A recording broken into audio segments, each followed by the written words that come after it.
Alors, nous, on était ravis aujourd'hui d'inviter Jean Jouzel à partager avec nos membres et d'autres invités la communauté qui s'intéresse finalement aux enjeux climatiques et au secteur du bâtiment et à sa contribution à la lutte contre le changement climatique. On était ravis de partager l'expertise de Jean Jouzel et son avis sur l'état de la matière, ce qu'il faut faire, ce qu'on peut faire, les priorités, et puis où on en est finalement du changement climatique, où on en est de la lutte politique pour lutter contre le changement climatique et les implications pour le secteur du bâtiment. L'association BBCA pour le développement du bâtiment bas carbone a un rôle d'advocacy vraiment important. On souhaite faire prendre conscience du sujet, de la nécessité de le traiter dans sa globalité et du fait que c'est une priorité, évidemment, à la fois pour les entreprises, politiques, sociétales. Donc Jean Jouzel, qui est membre d'honneur de l'association, nous permet de partager ça, d'y voir plus clair et de pousser un petit peu les feux. C'est ce que nous faisons d'ailleurs depuis le début, depuis la création de l'association il y a un peu plus d'un an, avec les autorités.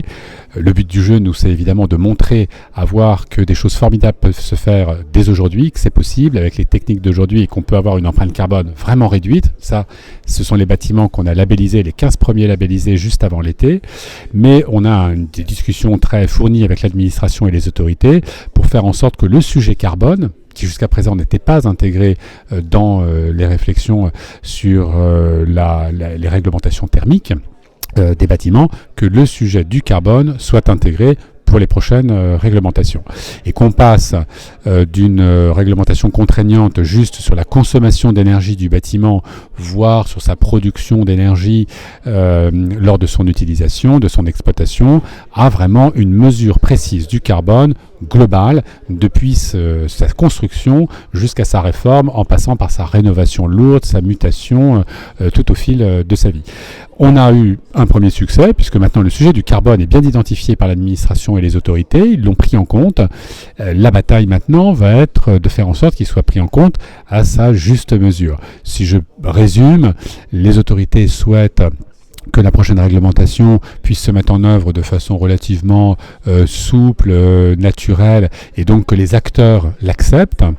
Et pour cela, ils n'ont pas envie d'avoir des exigences carbone trop marquées où les acteurs leur répondent « mais c'est pas possible, jamais on pourra s'y conformer ». Et nous, ce qu'on dit, on comprend bien que c'est une réglementation, donc on a une exigence à laquelle tout le monde doit pouvoir se conformer, mais en même temps, on peut leur dire que avec des entreprises aujourd'hui particulièrement engagées et innovantes, mais aussi très nombreuses, on a plus de 140 membres, elles savent faire. C'est possible. Donc, on peut être très exigeant sur le carbone sans pour autant mettre à mal les modèles économiques. Il y a tout à fait matière à faire. Donc on est dans cette discussion-là, on est dans une phase d'expérimentation. Il y a un comité de pilotage avec les autres associations HQE et Finergie, et puis l'État, quelques personnalités. On participe. On va voir aussi, c'est assez intéressant, ce qu'il ressort de projets précis qui sont en cours de construction.